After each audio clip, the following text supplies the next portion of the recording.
My name is Tim Puckett, and this is my story. I'm a minister's son and have been in church all my life.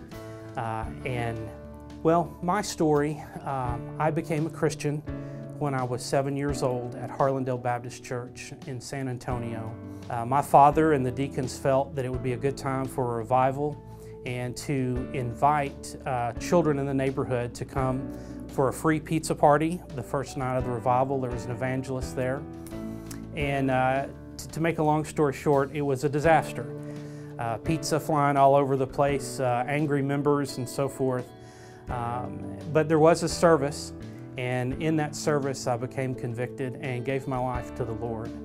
So although that situation was kind of a negative thing for my father to deal with, I think he told me on more than one occasion that's the best pizza party he ever gave for the kids in the neighborhood.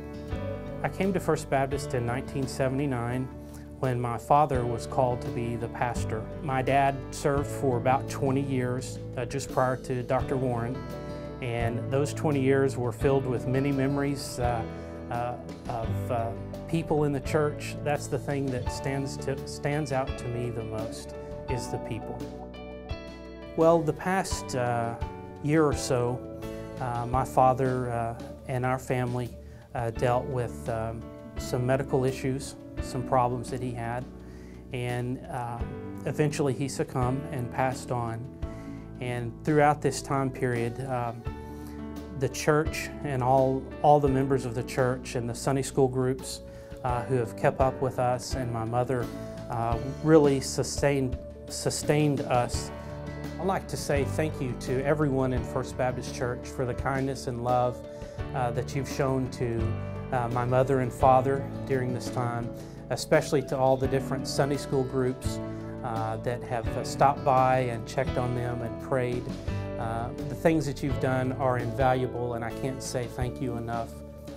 I think what I've learned throughout the situation with my father is seeing the peace that he had dealing with his illness. And that peace comes from his conviction in knowing what is next. And he has served as an example for me all my life, and he served as an example in the last days of his life. If there's someone in the church today who's missing something in your life and searching to fill that void, and the one thing I've seen over the years in observing my mother and father is the peace that surrendering to the Lord has given them throughout their life. Through the good times and the bad, they've always had a positive attitude, and oftentimes humor abound in our house because of that peace and the grace that they received from the Lord.